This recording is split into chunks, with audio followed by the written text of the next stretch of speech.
네, 안녕하세요. 네, 볼리 여러분. 오늘 할 책은 바로 국가는 왜 실패하는가입니다. 네, 저자는 두 명이에요. 데런 에스모글루 그리고 제임스 로빈슨이라는데 데런 에스모글루가 좀 유명한 분이에요. 예, 여기 대표 저자로도 많이 유명하시고요. 이분은 예비 노벨 경제학상이라 불리는 존 베이츠 클라크 메달을 받은 경제학자이다라고 소개가 돼 있네요. 이분은 현재 또 다른 책을 냈는데 제가 빌리고 아직 제대로 읽지 못했지만 권력과 진보라는 책도 이번에 한국에서 나왔습니다. 어, 이분은 이제 경제 발전론 그리고 이제 뭐 경제가 왜 발전하고 왜 쇠퇴하는가 그런 것들을 이제 연구하신 분이에요.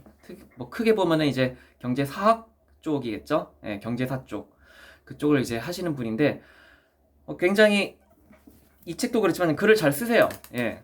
어떻게 보면 굉장히 복잡한 그 내용들인데 내용들을 섞은 건데 그거를 이제 계속 반복하면서 강조하시면서 그 읽는 이로 하여금 이제 독자로 하여금 그게 이해할 수 있도록 계속 반복적으로 설명하면서 이해가 가능하게 만들더라고요.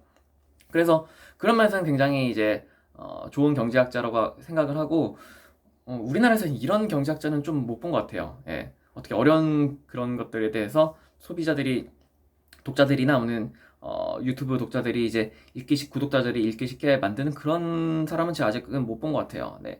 확실히 좀 미국이니까 좀 글도 잘 쓰는 것 같아요. 네, 미국인들이. 예. 그래서 이 책은 제가 총균세 다음으로 한번 읽어보시라고 추천드리고 싶은 책이에요. 예. 왜 그런가 하면은 이분은 이제 경제 제도 쪽에서 많이 이제 유명하신 분이거든요. 이제 국가가 성장하는 데 있어서 뭐 여러 가지 학파가 있지만 뭐 그중에 이제 제도 학파라는 것도 있거든요. 이제 국가가 왜 번영하는가? 그러니까 제도적인 측면에서 이제 그 국가가 어떤 국가가 번영하고 어떤 국가는 쇠퇴할 수 있다. 그런 것들이 이제 그런 것들을 이제 설명하는 게 제도학파 쪽인데 이분은 제가 그쪽인지 모르겠어요. 이 경제학자가 제도학파인지. 하지만 설명하는 예시를 보면 그런 느낌이 된다라고 생각이 들어요. 이제 각설하고 이분이 좀 주장했던 것 중에 재밌는 거 하나를 좀 말씀드리면은 초창기 신대륙에서 왜 미국은 그렇게 번영을 결국 구가했고 왜 남미는 하질 못했나 라고 했을 때 이분은 예를 들은 게 바로 모기 때문이에요. 예. 중남미 쪽은 모기들이 엄청 많아요. 예. 그래서 이제 말라리아 병들을 옮기는데 어, 중남미보다 좀 서늘한 그리고 기후가 좀 낮은 북미 쪽은 모기가 덜 끌었어요. 예, 덜 끌었어요. 그러다 보니까 중남미 쪽은 그 유럽인들이 직접 가기가 좀 많이 부담스러웠죠. 그래서 중남미는 그냥 식민지 형태로만 이제 운영을 하고 그냥 대표 통치자만 내보내서 그 원주민들 다스리는 형식이죠. 하지만 반면에 북미에는 유럽 사람들이 직접 갔어요. 예. 대표적으로 이제 영국인이고 뭐 프랑스 사람도 일부 갔었죠. 그래서 거기서는 이제 그 사람들이 직접 이주해서 자신들이 거기서 어떤 삶을 개척했어요. 그 결과로 이렇게 북미와 중남미가 이렇게 격차가 벌어졌다. 라고도 이제 설명을 해요. 예. 이거는 이제 그 사람의 이제 옛날 논문에서 이제 그런 것들이 나오고요. 이 책의 메인 내용은 아니에요. 이 책의 이제 메인 내용으로 이제 들어갈게요. 이제 우리가 이제 총균세를 봤을 때 총균세에서 왜 그렇게 설명했나요? 총균세에서 유럽 사람들이 어떻게 그 아메리카 대륙 원주민들에 대해서 승리를 했나? 그 원인은 바로 지형운이 따라줬기 때문이죠. 아메리카 대륙은 세로로 길게 뻗은 데 비해 유럽 대륙, 유라시아 대륙은 가로로 길게 뻗었어요. 그럼에 따라서 기후대가 일정하죠. 위도가 거의 일정함으로써 거기서 재배할 수 있는 농작물이 일정하고 또 거기서 그곳을 이제 자주 왕복할 수 있는 이제 뭐 소, 돼지 같은 것도 이제 키울 수가 있고 그렇다 보니까 이제 농업이 이제 발달할 수 있었고 거기서 이제 결국 사람들이 모이고 그래서 이제 문명이 발달하고 거기서 이제 거기에 또 이제 균이라는 것들을 결국 사람들이 모이면서 어떤 바이러스나 치명적인 세균들이 이제 번영하면서 이런 것들 다 극복하는 과정에서 거기서 이제 결국 유라시아 대륙, 특히 유럽 대륙이 이제 큰 어떻게 거대한 문명을 부과할 수 있었다. 발전된 문명을 부과할 수 있었다. 그렇게 말을 하는 거죠. 그래서 이 발전된 문명을 가진 유럽이 쉽게 그 중남미를 침탈할 수 있을 것 같고, 이제 압도적인 그 무기뿐만 아니라 어떤 균 때문에 이제 중남미가 결국 멸망의 길로 가게 된 게 이제 그 총균세의 설명이죠. 근데 이 책에서 그 총균세 책에서 한 가지 의문시 되는 게 한 가지 있었어요. 왜 그러면은 중국은 중남미 쪽으로 침탈하지 못했을까? 왜 중남미는 유럽에 졌을까? 라는 점이죠. 예. 왜 서유럽보다 중국이 인구수도 더 많은데, 한때는 중국이 서유럽보다 더 많이 발전을 했었는데, 상업도 먼저 발전했고, 했는데, 왜 중국은 유럽에 졌을까? 전 그런 의문을 풀어준 게 바로 이 책이라고 생각을 해요. 네. 그러니까, 이 책에 설명한 거는 각 대륙마다, 각 국가마다, 문명권마다 어떤 제도적인 그런 세태나 발전을 이루어요. 이런 거를 이제 제도적 부동이라고 하거든요. 그러니까 어떤 제도적인 이제 발전이 일어나면 거기서 제도적 부동, 제도적 갈라짐이 이루어지는데 이런 것들이 누적되기도 하고 쇠퇴하기도 해요. 네. 근데 이렇게 그게 어떤 누적하다가 이게 어떤 역사적 계기, 어떤 특정 사건을 만났을 때 확 치솟는 거죠. 어떤 치솟는다는 게 엄청난 발전을 이룬다는 거죠. 이제 유럽 말로 이제 유럽에서 치면은 뭐 프랑스 혁명도 되겠고 아니면 산업혁명도 되겠죠. 그래서 이런 것들이 누적이 될 수 있었던 유럽이 결국에 승리를 할 수 있게 됐다. 어떤 중남미 대륙뿐만 아니라 세계적으로 승리를 할 수 있었다. 그렇게 설명이 가능한 것 같아요. 이 책을 통해서요. 그래서 이 사람이 그 제도적으로 이제 중요하다고 여기는 거는 포용적 경제정책 그리고 포용적 정치정책, 정치제도, 경제제도 때문에 이제 이 두 가지 이 양 다리를 통해서 특히 유럽이 영국이 발전할 수 있었다고 설명을 해요. 주로 이제 영국 예를 드는데요. 예, 이 사람이 아무래도 이제 미국 사람이다 보니까 영국 같은 경우에 한번 이제 마그나 카르타라고 1200년대에 왕권을 견제한 그런 사건이 있었어요. 거기서 이제 대헌장을 발표했고 거기서 그걸 통해서 왕은 귀족들을 괴롭히지 마라 라고 어떻게 발표한 사건이 있었어요. 그런 사건이 있었고 이제 좀 길게 이제 길게 시간이 흐르고 왕은 물론 이제 계속 그럼에도 불구하고 이제 귀족들을 괴롭혔죠. 근데 또 한 번 발단이 일어나요. 1688년에 명예혁명이 일어나요. 그 명예혁명의 내용은 왕이 함부로 사람들에게 세금을 걷지 말라는 거죠. 왕이 이제 자신의 사치를 위해서 아니면 전쟁을 하기 위해서 막 세금을 걷는데 결국에 이것 때문에 이제 혁명이 일어나요. 반란이 일어나는 거죠. 그래서 왕이 운 좋게도 정말 왕이 이걸 그냥 수용해 버려요. 예.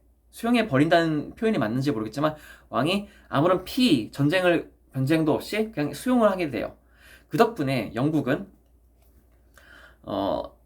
이 정치 때문에 이 정치적 사건 때문에 더 이상 세금을 함부로 걷지 못하겠고 그거에 대한 혜택으로 이제 점점 자본을 이제 축적을 할 수 있었고 이 자본을 축적함에 따라서 여러 부르주아들이 생기고 이제 자본가들이 생겨나잖아요. 그럼 이 부르주아 자본가들이 다시 자신들의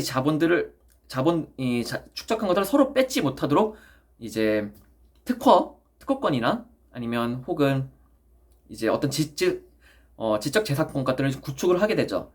그러면 다시 이제 서로 좀 더 이제 포용적인 이제 민주적인 제도가 정착이 되고 거기서 또 다시 또 포용적인 경제 제도가 만들어지게 되는 거예요. 이렇게 서로 순환적으로 되다가 결국에 번영의 길을 잃게 된다.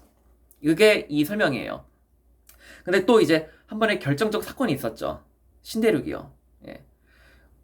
이렇게 영국이 이렇게 이제 자국 내에서 축적을 하고 있었는데 신대륙을 통해서 엄청난 자원들을 이제 수급받고 어떤 교육 거점이 생기고 교육 거점이 생기고 인구압을 이겨낼 수 있는 그런 대륙을 발견하게 된 거죠. 그래서 어떤 자원의 압도 있었는데 거기서 이런 것들을 극복할 수 있는 결정적 사건이 생기게 되고 거기서 이제 제도적인 받침이 되니까 결국에 영국은 그리고 서유럽은 승리할 수 있게 되었다라고 설명이 됩니다.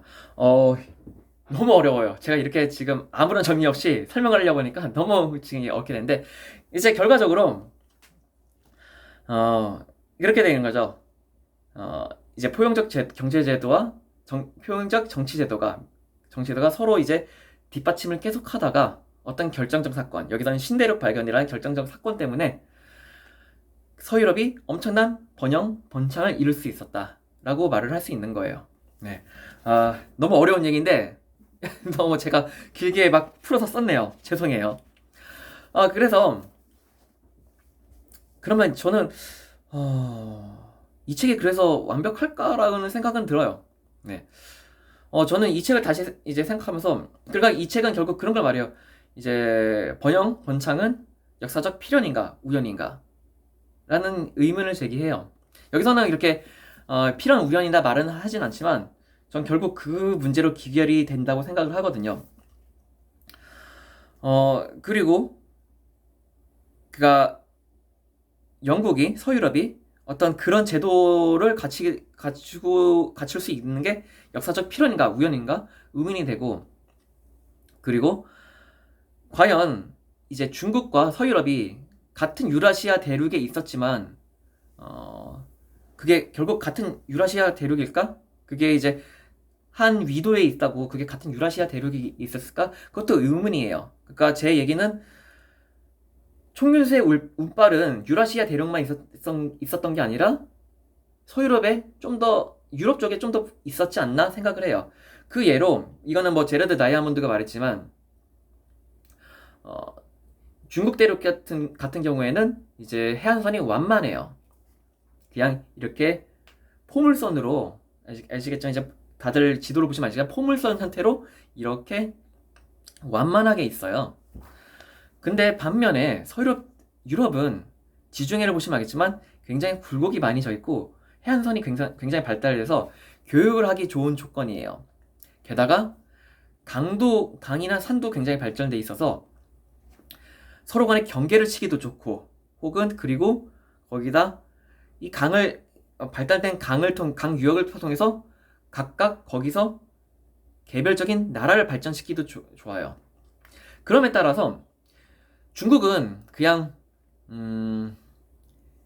대지가 펼쳐져 있다고 하면은 대륙이 펼쳐져 있다면 서로가 이 각기 가진 그 굴곡에 대해서 국가들이 나름의 발전을 통할 수 있었고 거기서 경쟁이 일어날 수 있었던 거죠.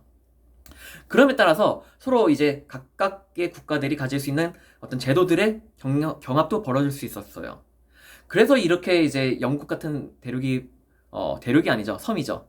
섬이 발달할 수 있었나? 이 섬나라가 발달될 수 있지 않나? 저는 생각을 해봐요. 네. 그리고 이 경쟁이 너무 치열함에 따라서 중국 대륙과 달리 그래서 결국 밖으로 나갈 수 있는 동인도 주지 않았나라고 생각을 합니다. 그래서 이 책은 분명 흥미로운 시각을 제공해요. 하지만 이 책 모두에 다 동의는 할 수 없다라고 동시에 생각을 하기도 합니다. 이 책 외에도 역사가 왜 발전했나, 특히 왜 우리가 어떻게 도약을 이룰 수 있었나, 문명이 도약을 이룰 수 있나 라는 설명하는 책은 많아요. 제가 그건 나중에 차차 다시 소개를 하도록 하겠습니다. 오늘 책 소개는 여기까지 하도록 하고요. 이거 굉장히 재밌어요. 이거 막 나왔을 때 경제학자들이 굉장히 추천을 많이 한 책이에요. 그 아마존에서 베스트셀러이기도 하고요.